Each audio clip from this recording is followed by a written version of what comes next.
Most of the time, Quite a few folks that have got quite a few folks that have already joined, so we can maybe jump in when you're ready. Fantastic. Thanks, Becky. Hello, good afternoon, everyone, and welcome to this webinar about the Local Residential Development Process Improvement Study. Appreciate you all joining us here this afternoon for an overview on this study and the upcoming process. Can you go to the next slide, please? So this slide has our webinar agenda for this afternoon. We're scheduled for 1 hour here, and we'll be covering some of the background and overview of Senate Bill 1537 and kind of the background and purpose of these studies, diving into a little bit of the project overview as far as what the studies are going to entail, and then highlighting upcoming engagement opportunities to be able to participate and inform the study. There will be time at the end for question and answers. During the webinar, participants can type questions into the Q&A chat at the bottom of the screen. As we're presenting, we'll respond to things as we're able to, and then during the question and answer session, we'll turn more specific attention to addressing the questions in that Q&A chat. So please type questions into that during the webinar. For the next slide, please. So we'd now like to introduce the state agency staff that are going to be working on the Senate Bill 1537 Section 5 studies. Starting with myself, my name is Ryan Markward. I am a housing planner with the LCD, and I work in the HAPO office. Madeline, can you please introduce yourself? Sure. Thanks, Ryan. I'm Madeline Phillips. I'm the Public Facilities Planner within the Department of Land Conservation and Development's Housing Division. I'll turn it over to Palmer. Good afternoon, everyone. Palmer Mason. I'm the Interagency Coordinator at the Oregon Department of Land Conservation and Development. And then Andy, please go ahead. Yeah. Thank you. Good morning. I'm Andy Bolton, and this is embarrassing because I had ample opportunity to edit this document, but I'm actually the acting Policy and Technical Services Manager for the Building Codes Division. Sorry about the typo there. Great. And if you could go to the next slide briefly, please. Great. So as you saw on that last slide, HAPO has two co-managers, Joel Matson and Tony Rocco, and those two are from DLCD and Building Codes Division, respectively. So HAPO's broader role is to support local governments by helping to navigate state resources and processes, ensuring compliance with state housing laws, and ultimately improving housing production outcomes statewide. DLCD's involvement in HAPO centers on helping developers and local governments with land use planning related to housing law. So DLC is really kind of providing that land use and planning engagement in housing production. And Andy, can I turn it over to you to talk briefly about building codes? Sure. Yeah, the Building Codes Division of the Department of Consumer and Business Services administers Oregon's statewide building code, which provides uniform standards that ensure newly constructed residential and commercial buildings are safe to occupy throughout the state, and also manages and licenses businesses and individuals working in the electrical, plumbing, boiler and pressure vessel, and elevator trades. Great. Thank you for that. If we can go to the next slide, please. Okay, so before diving into the bulk of the study, I wanted to briefly set the stage for how we got here. Senate Bill 1537, which was adopted by the legislature in the 2024 session, is a wide-ranging bill that advances multiple tools to increase housing production, affordability, and choice across Oregon. For the purposes of this project, there's two key elements of Senate Bill 1537 that are relevant to highlight.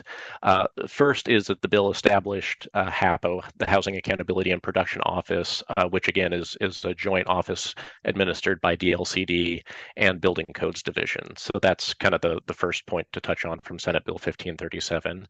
And then next slide, please. And then the second note here is that Senate Bill 1537 directs HAPO to conduct 2 legislative studies focused on barriers to housing production. One is a state-level study evaluating how statewide policies and programs affect housing production. And then there is a local level study, which is the local residential development process improvement study to examine barriers within the local development process. If we can go to the next slide, please, we'll get a little bit more into those studies. So the first study here is on the state level processes, and I will turn it over to Palmer to touch briefly on the state level process. Thank you, Ryan. So this study is a look at those policies and programs that would affect housing production from a select group of agencies. Those are agencies that have responsibilities around land supply, land and infrastructure readiness, development, standards and requirements, permitting, and then the financing and production and support, financial support of housing and housing-related infrastructure. And it's a lot of the agencies you would expect: Department of Environmental Quality, Department of Land Conservation and Development, building codes, agencies like the Department of Transportation and Business Oregon that finance infrastructure. We also included Regional Solutions, which isn't your typical agency, but is very involved in housing and infrastructure projects. And those agencies, we will be looking at their policies and programs for the opportunities to address state-level barriers to housing production, and looking at opportunities to take the resources that those agencies manage and look at better ways to leverage those resources in support of housing production. And I'll turn it back over to you, Ryan. Great, thanks for that overview, Palmer. And I'll now touch on sort of what the focus of this webinar is, which is the local level processes within the Section 5 reports from Senate Bill 1537. So the purpose of the local level process is identifying improvements in process efficiency, local best practices, and other ways to accelerate and improve the efficiency of the development process. The study is going to develop recommendation for changes to reduce complexities, delays, or costs that inhibit housing production. Specifically, the local level process is directed to look at improvements within land use review, public works review, and the building permit review processes. So all of those areas of the residential development pipeline, that's what's being evaluated within that local level process. We have kind of topic leads for each of those. I will be the lead for the land use portion of that. Maddie Phillips from DLCD will be heading up the public works portion of that. And then Andy Bolton from BCD will be in charge of the building permit review process. So those are the folks that are kind of managing each of those topic areas within the process study. And if we could go to the next slide, please. Okay, so there are several topic areas that are identified within Senate Bill 1537 that are supposed to be studied. And all of these, again, relate to the local review process for land use, public works, and building, and improving process efficiencies and timelines. The areas that are going to be focused on are plan review approval timelines, process efficiencies, and then also identifying local best practices and ways to improve the efficiency of the development process. So these are kind of within those focus areas. These are the topics that we're going to be looking at as part of the Section 5 local process studies. I'd now like to turn it over to our consultant team, who will be doing the work on these reports and producing these. So I'll turn it back over to the ECO team. Thanks for that, Ryan. Before we keep going, I just want to make sure we got a question that somebody was having trouble seeing this screen. If if that's more widespread, can folks drop a note in the Q&A and just let us know, and then we can try to troubleshoot and make sure everybody's able to see the slides okay. If it's just the one individual, we can maybe try to troubleshoot with you directly, but I just want to make sure folks are able to see the screen. So if you could drop a note in the Q&A if you're unable to see the slides, that would help us make sure that everyone's seeing. Okay, great. Perfect. Excellent. Thank you. All right, let's keep rolling. So I'm Becky Hewitt. I'm a project director at ECOnorthwest. ECHO is leading this consultant team. Our role is really bringing an overall view of how regulations and public policies combined impact housing production and development feasibility. And we've got several members of our consultant team and our broader project team with us here, and then others who weren't able to join us. But we've got MIG, Kathy, you can wave your hand, is bringing us additional expertise in land use permitting and development code. We have AKS, who was not able to join today, but they are bringing in additional expertise in land use and horizontal development permitting in communities across the state. Sal is our architect. I think Jennifer is here. Go ahead and wave your hand. Thanks, Jennifer. Is bringing us expertise in the development review and vertical construction permitting and process for affordable and market rate housing. And then we've got the University of Oregon's Institute for Policy Research and Engagement. We've got Rebecca Lewis with us today. They're providing continuity and integration between those state and local studies that you heard about, and then also bringing in expertise from other recent research they've done on development barriers across Oregon. So that's our team that's partnered up with the experts you just met from the state. Next slide. So our work will describe how the development process typically works today. We'll get into some of the different variations across different jurisdictions and project types. And we are identifying barriers that can create delay, add cost, increase uncertainty.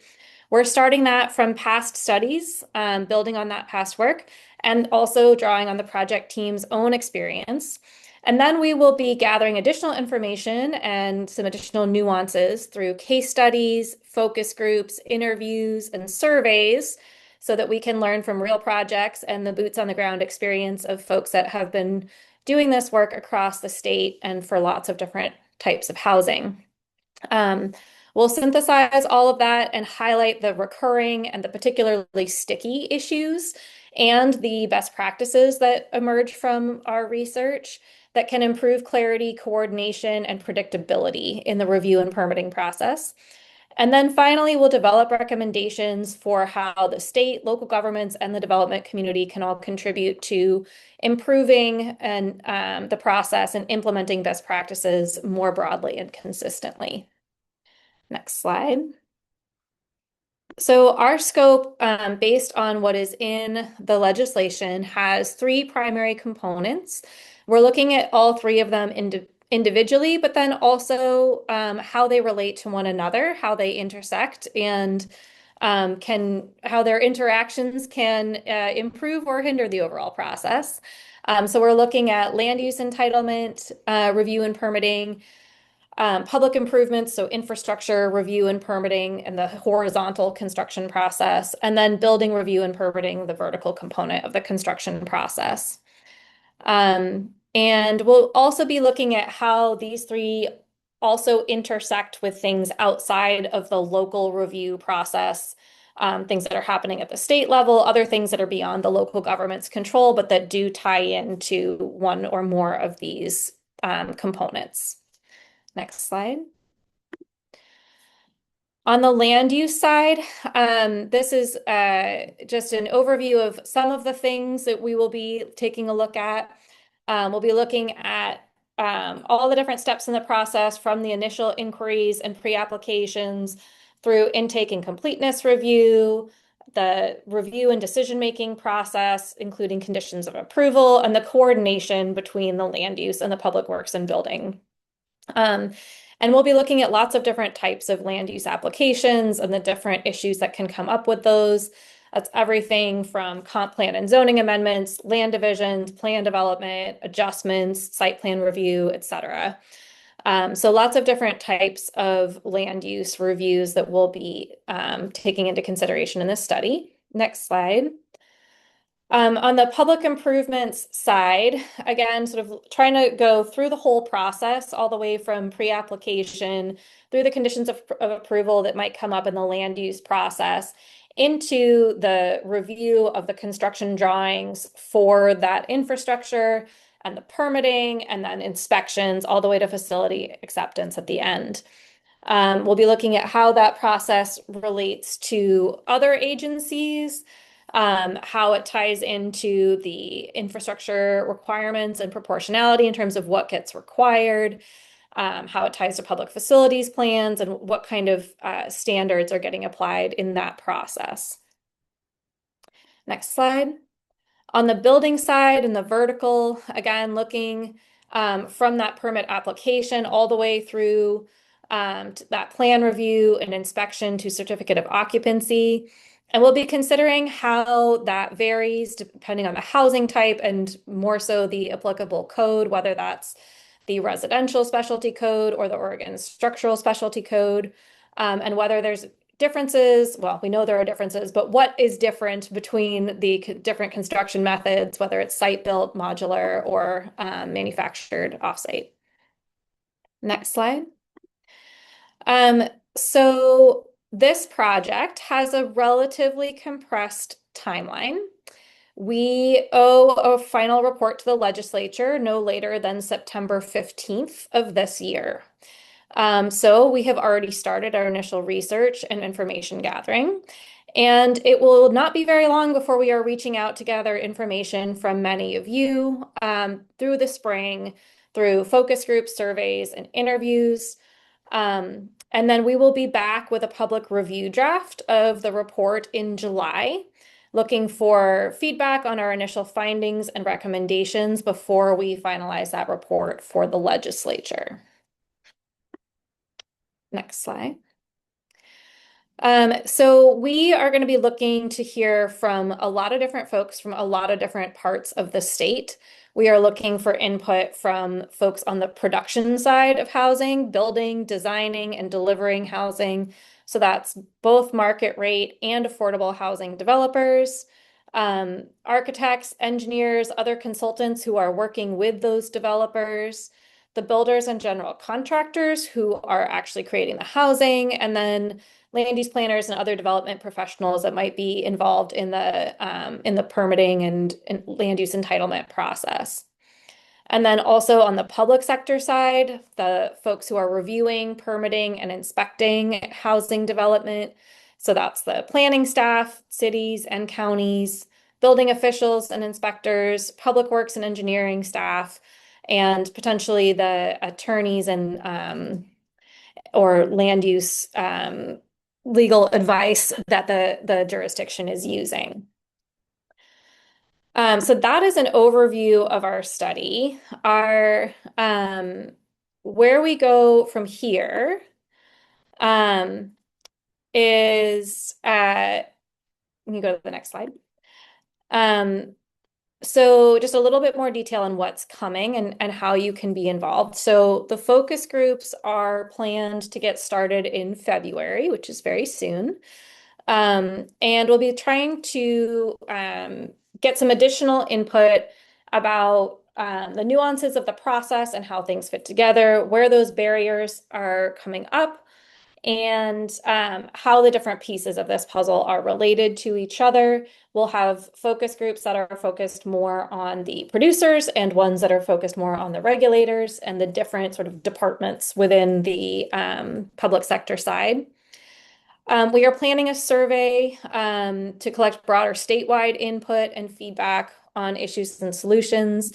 The statewide study just recently completed a survey focused on statewide barriers. So we are already starting to look at the feedback that came out of that study and see what is relevant for this local focus study. We'll also be doing interviews we're identifying case studies, and then we'll be using interviews to collect the details of what happened, where did things go well, where did things not go well, etc. And to kind of develop those out to help build our understanding of what is specifically contributing to barriers and what's specifically helping in terms of best practices. I mentioned July. We'll be back with that public review draft as part of kind of launching that public review process. We will have a webinar that shares our key themes and findings, and so that folks kind of get an overview of what's in the report and then have some time to go through and provide more specific comments following that webinar. And that public review sometime in July, we're looking at probably at least 2 weeks, probably more for review and comment on that draft. So that's what we have planned. We have a little bit of time that we can take some additional questions if folks have them. I'm going to turn it back to Ryan. And we can, maybe we can take the slide down here for just a minute, but we can take any questions that folks have about what the study will be covering, and what our process is like. Great, thanks, Becky. So one question that did come in that I'll just read out here. It said, are you planning to study the negative impact on both production and affordability that UGBs have created? And Palmer had responded that the UGBs are in the scope of the evaluation of the state policies and programs. So that first Section 5 report that Palmer had mentioned earlier. And Palmer, do you want to provide a little bit more elaboration on that? Thanks, Ryan. Yeah, I'll try to answer that. I'll just be really candid, and this will be no surprise to anybody on this webinar. UGBs are a hot topic, and they are very controversial. So we are going, as indicated, include that within the scope of that state evaluation. I think there's a question about whether it's the policy itself that's objectionable, or there's concerns about it versus how the policy is administered, and that's a question we want to explore. I think we'll hear from both perspectives on whether the value of UGBs versus the consequences of UGBs. And I think we want to know, is it the policy itself in terms of land restrictions, or is it really maybe how UGBs are implemented, and there's opportunities to be more flexible as they're applied and to streamline the process. So all that's within the scope of our project. And I think we welcome the conversation. Thanks, Ryan. Yeah, thanks for that, Palmer.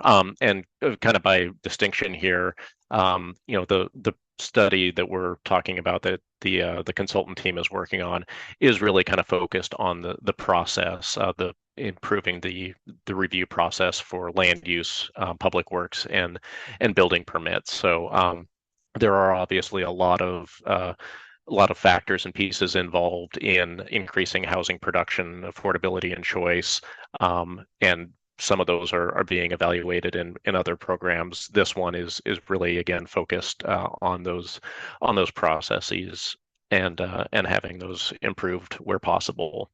So thanks for the question. I'll turn to the next one here, and this is Jason from City of Corvallis. Hi, Jason. Question is, will the data collection allowing filtering process by whether the residential development is occurring on goal protected land versus residential zones that are relatively unhindered by these additional requirements that often add to the delay? Let's see. And I'm processing this in real time, so sorry for the delay in thinking through this. Let's see. Maddie or Palmer, do you have any thoughts on that one?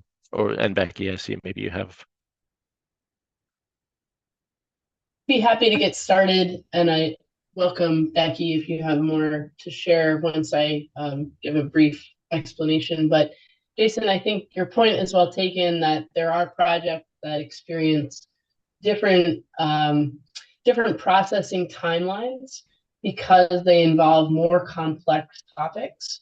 And we are certainly considering the differentiation of those two scenarios you presented of fairly straightforward projects that have a very predictable, perhaps more predictable timeline than those projects that take on more complex topics. Your citation was to goal protected land. And I think there are a number of different scenarios we might imagine that fit that category. So thanks for raising the topic. And yes, we are likely to make that differentiation in the study. Becky, do you have more to add to that?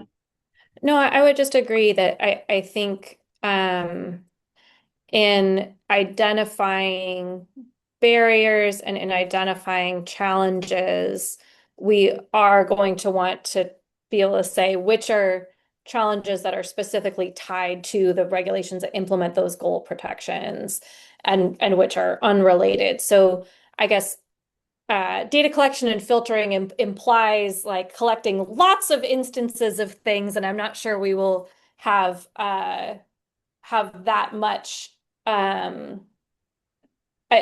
will be looking also at permit data from some jurisdictions where we may or may not be able to literally identify which of those permits were associated with projects on goal protected lands. But wherever possible, we are certainly going to be trying to identify where barriers are specifically related to regulations implementing those different goal protections. We have a couple of the questions are just sort of how to be involved. Andy, I'm thinking, sorry, Andy, Ryan, I think if we go to that last slide of how to be involved, that might answer several of folks' questions. And then maybe we can come back to several of the other substantive ones once some of those logistical questions of how to participate in the process are answered. Yeah, that's great. So even though this is the concluding slide, we will continue answering questions here. But so ways to get involved. First off, there's the DLCD HAPO email address. You're always welcome to send us questions or check in on the status of the reports via that, and we'll respond that way. We do have the HAPO website, and there is a link to the Section 5 process studies from the HAPO website.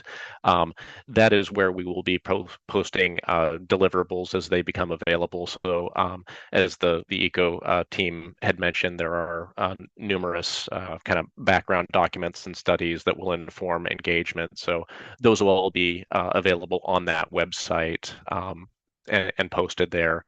As far as some of the questions here about how to get involved in the focus groups or interviews, we will post kind of the opportunities to sort of self-nominate on that.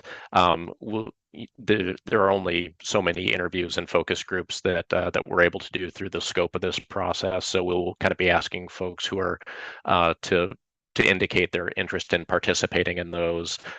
We'll evaluate kind of based on getting broad representation of developers of different types of housing, local jurisdictions of various sizes and distributions across the state, in kind of making the final selection for those focus groups and interviews. But the basic question or basic answer is that the opportunities for that will be posted on that project website as those become available. For the consultant team, anything to add on that?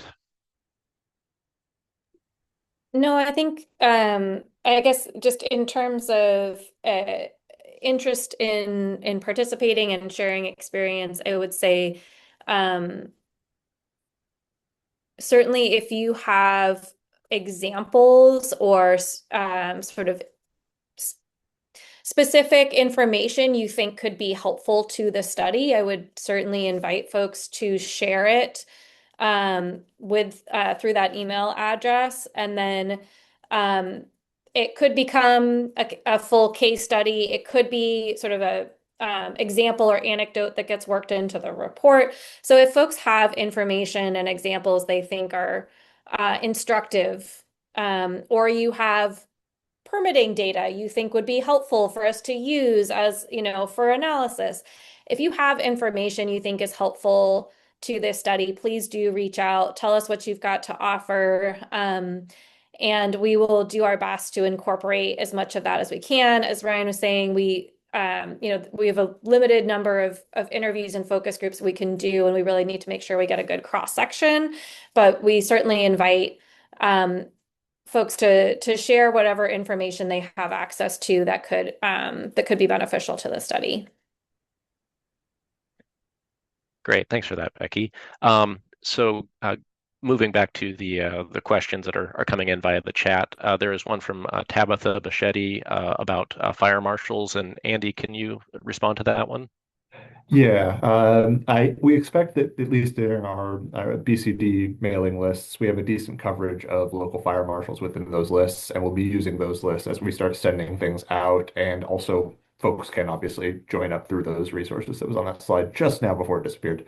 Uh, but ultimately, we cannot draft people into participation, but we are really trying to encourage as much as possible as broad a diverse participation group as we can with folks that are involved with the local development process. So we're expecting to get sort of touch with the local fire marshals through the BCD mailing lists and hope that they're able to participate.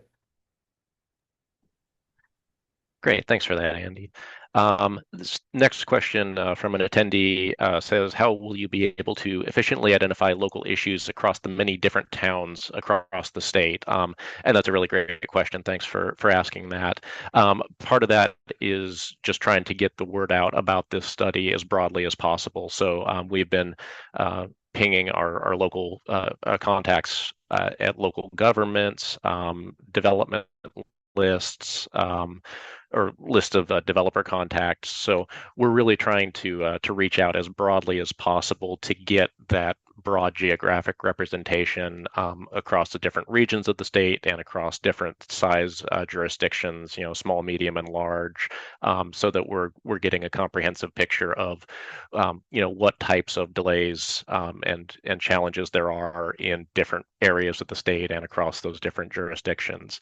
In addition, I'll say that the consultant team on this has a really great depth of experience in land use planning across Oregon, in many different planning contexts. So we're certainly relying on them to kind of navigate us through that and provide that context in the study. But yeah, overall we're casting a broad net in terms of engagement and looking for any and all comments from and experiences across the state. So that's kind of how we're trying to address that and getting the variety of experiences there. So thank you for that question. Next question is from Teresa at Washington County. Hi, Teresa. What is the process for the state level review? And I think, Palmer, that sounds like that might be one you can answer. Thanks, Ryan. Yes, I can do that. So that evaluation project is going through a similar process as the local residential process improvement study, where we started a little earlier, so we're a little further along. And we are, as it was mentioned earlier, working with the University of Oregon, their Institute for Public Research and Engagement. And that team has already done the background research, looking at studies around state level barriers and better opportunities to maximize state resources. So we've gone and looked at past documents like the Housing Production Advisory Council's report and related things. Also looked at some work in some other states, most notably the governor in the state of Washington issued an executive order to those agencies, kind of looking at similar issues around barriers and so forth. And we're taking information from that analysis in Washington State. And we, as was mentioned earlier in the webinar, had a survey that's gone out. It's now since closed, but we got a lot of responses, and it was very deep in terms of the type of responses from the development community, the advocacy community, the local government community, design and professionals and consultants who work in these spaces as well. And it was broad in terms of its geographic reach. So that has closed. But that's only an input in the process. And now we're really at the stage where we're going to be also holding focus groups with a lot of the same types of groups that I just mentioned. And we want to hear more from folks about their experiences around state policies and programs. How are they helping or hurting housing production? And then we will move into a similar trajectory as the local residential study, looking at developing draft recommendations and findings, sharing those with the public and taking input, and then moving to a final report that will go to the legislature by the same date, no later than September 15th of this year. Great. Thanks for speaking to that, Palmer. The next question we have in the chat from Jessica at City of Lake Oswego. What actions are expected after the final report is completed in September? Really good question. So the report, per the language in the Senate bill, is to be presented to the legislature. And so, as you might expect, there could be legislative concepts that the state legislature may decide to address, whether that be changes to state statutes or directing rulemaking, or perhaps identifying areas within the development process that could use additional resources if there are portions of, or parts of the local process that are kind of resource constrained, and we certainly know that there are. So some of that is kind of unknown, but that's ultimately where the report is headed, is being presented to the legislature.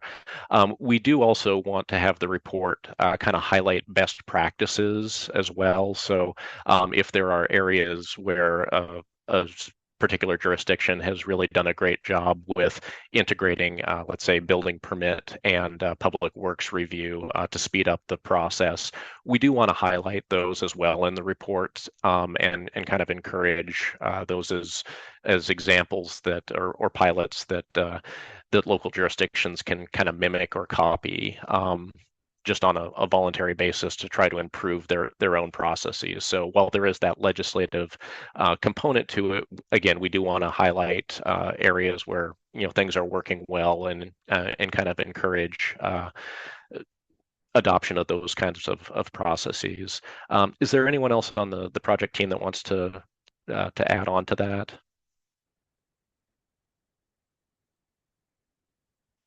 Okay. I think you did a good job in covering it, Ryan. I think the only other thing that might happen as a result of these reports going to the legislature, and this is probably more for the evaluation project that I'm leading, is budget decisions around reprioritizing funding, maybe even creating other funding opportunities and that type of thing.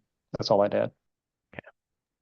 And Ryan, I'd add just a note, and it will come up in the response to future questions that have been posted in the Q&A.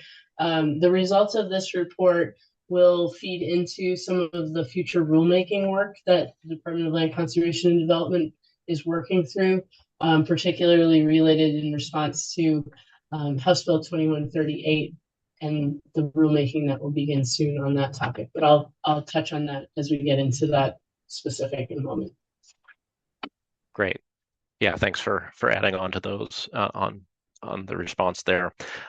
Next question that we had, one area that we find in large jurisdictions is many water purveyors that have a voice in new construction. Will there be focus down to smaller review partners? And I guess this is kind of a question about water service providers and their role perhaps within residential construction, and that review process. So, I mean, to the extent that obstacle presented by either getting service provider letters or kind of arranging water service to housing production, we want to hear about what those issues are, to see how widespread they are, if they cut across larger jurisdictions, smaller jurisdictions, those sorts of things. So overall answer is, like, if there's an issue that you're running into in housing production that's kind of something that's unexpected or that could be better, we want to hear about that. So again, casting a broad net, wanting to hear from a lot of different geographic areas, a lot of different sizes of jurisdiction, and at all points through the residential review pipeline process. So hopefully that gives somewhat of an answer there on to that question. The next one, Maddie, I'll turn to you on this. Will we be incorporating an analysis of House Bill 2138 on the development permitting study? Thanks, Ryan, and thanks for the question. I'll attempt to answer it in saying that first and foremost, House Bill 2138 passed in the 2025 session. It directs the Department of Land Conservation and Development to commence rulemaking on a number of sections of that bill. We are beginning that work in mid-February, so in a few weeks now. And as a result of that, it's unlikely that we will know the effects of that legislation until those rules become effective, which if I have my dates correct, because there are several bills that we're working through rulemaking on, that will happen at the conclusion of 2027. And so the likelihood of us seeing the results of that legislation in the permitting review work that we do for this project is unlikely. However, we do recognize that that information will, the report that we're producing now will inform some of the rulemaking that we move through related to House Bill 2138. So thanks for raising that, and we'll continue to bring that to the forefront. Great. Thanks for the response on that, Maddie. Yeah. Next one in the chat is from Bradley Clark, and I believe Brad is from City of Grants Pass. And he is asking, is it safe to assume that the only building-related topics to be addressed in the study are building permit applications and reviews, and not content of the structural codes themselves? And Andy, I think this one is directed towards you here. Yeah, for the local process improvement study, it's going to be the stuff that's happening in that local building department. So it's not going to be looking at code development and code adoption and the content of the code. It's application, it's permit processing, it's inspections, it's plan review. Great, thanks for that response, Andy. Next question is Morgan from Bureau of Planning and Sustainability, City of Portland. How are you accounting for / differentiating the time and process delays for the portions under the jurisdiction's control versus the applicant's control? And that's a really great question. We often we're aware that the delays can kind of happen both in the review process from a jurisdiction being slow in a review, and sometimes there's things out of the jurisdiction's control where an applicant is not providing responses back. So it's certainly a dynamic that we're aware of. I'm not sure if there's a specific way that we're differentiating for that. And I'll maybe kind of throw this open to the rest of the team if they have any thoughts on this. I see both Madeline is off mic and Maddie is raising her hand. So I'll let you two. Okay. I'll jump in, and then Madeline, if you have more, we'll do it. Okay. Thanks. Ryan, thanks for opening the question up to the rest of us. We recognize that the permitting process and the entitlement process are a dance between two entities, both the jurisdiction processing an application and the applicant themselves. And I think what we started with in the onset of this project was an understanding that it takes a careful balance of those two parties to have a successful follow through of a project. And as a result of that, we've acknowledged that both the way that we represent the information in the report and the tone that takes when we put together materials is critical. And we'll be looking to make sure that the results and the recommendations provided in the report are balanced, acknowledging both roles and their responsibilities and where some common or typological challenges exist. Sometimes there are structural or particular reasons why applicants struggle to meet certain criteria at certain times in the development process, and reciprocally how to balance expectations on both sides as to how folks can proceed in tandem or one after the other. So thanks for the question, because it is a relevant topic and it's something we've been working through as a result of the project work. Great, thanks, Maddie. Next question in the chat is from Leah at the City of Eugene. It says more of a comment than a question. I think one of the top constraints of processing permits plus land use entitlements is staff capacity and the number of staff. I'm having a hard time imagining our permit staff and current planners having time to review a draft report or sit in on a focus group. Have you all wrestled with how to ensure enough engagement in such a short time frame? And yes, I'll certainly acknowledge that we do have a pretty compressed time frame for what the scope of this project is, and a lot of that is driven by the legislative deadline. So, certainly acknowledge that it is a compressed timeline. This is in part why we do have different engagement methods throughout the process. So interviews, focus groups, survey, as well as just kind of a general public review comment period for the draft report. So yeah, it's challenging. If there are ways that the project team can be helpful in trying to navigate or kind of get engagement from your city staff, we're certainly willing to chat with you about that, to make that process more effective and efficient. But yes, it is a challenge with the shortened timeline. Does anyone else want to add on to that? I'll just add on behalf of the evaluation project. We'll make the same commitment to interested parties in that if it's not opportune for someone to participate in a focus group or that they simply don't have the time, we'll try to find alternative ways to take input. We had done the survey that's already gone out that is closed, and we got a lot of responses. So thank you to anybody on this webinar who did respond or pass it along to someone else. But when we get deeper into the actual group engagement, there just aren't opportunities for folks, we'll try to create others. Great, thanks for that. Sorry, Ryan. I would just reinforce that if folks have suggestions about the best ways to connect with your colleagues, and the best way to get their input, given their our compressed timeline and their lack of capacity, let us know what is going to be most effective for them, because we do want to hear their perspectives and we recognize the many things that they're trying to accomplish.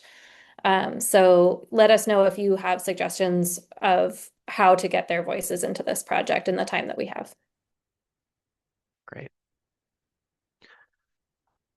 Okay, next question in the chat here is from Sarah Lee, and the question is the outdated nature of required noticing for projects the public cannot impact part of this study?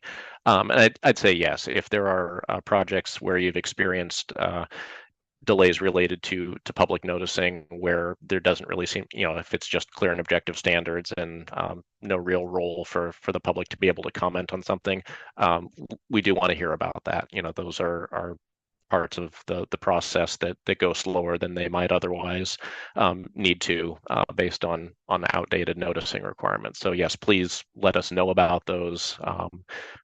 This is exactly what we want to hear in the study. So thanks for that. Let's see. Next question. I was going to type an answer here to Eric about the fact sheet. It says, is the residential development process report fact sheet listed on the HAPA website as coming soon part of the survey efforts or separate to be shared by a certain date? It'll be posted on the website here in the very near future. I'm sorry, we don't have more content on there yet. It's not really that link is not really part of the report or engagement. That's really just meant to be kind of an overview of the project and the study. So hopefully that addresses that question there from Eric. And we're at about 10 minutes left here, so we will continue getting through the questions as best we can. So Bill Lanning asks, oh, sorry if I missed this, but will there be any engagement with private utilities such as PGE and Pacific Power and Light? And Echo Team, do you have thoughts on that?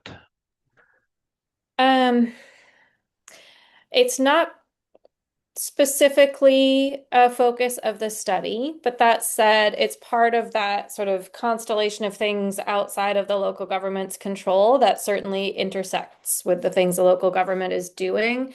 So I would say if if we're hearing that it's very important to get direct input from those private utility providers to really understand the connections, what's going on their end, that's an area we could dig into a little bit. At a minimum, I think it's something we would want to hear about from the folks we're already talking to and to understand where issues are coming up that relate to what's happening with those private utility providers. It's certainly something I've heard in some market contexts in some areas. I would say we don't have anything planned specifically targeting those groups. If you think that's something that is really important for us to do, again, feel free to, share that suggestion. And if you have contacts there that you think would be the best ones to talk to, let us know. So I'd say topically, yes, something we can address, but it's not like the core focus. And so we'll have to sort of balance how much time we can spend engaging with the actual providers to make sure we're getting input as broadly as possible.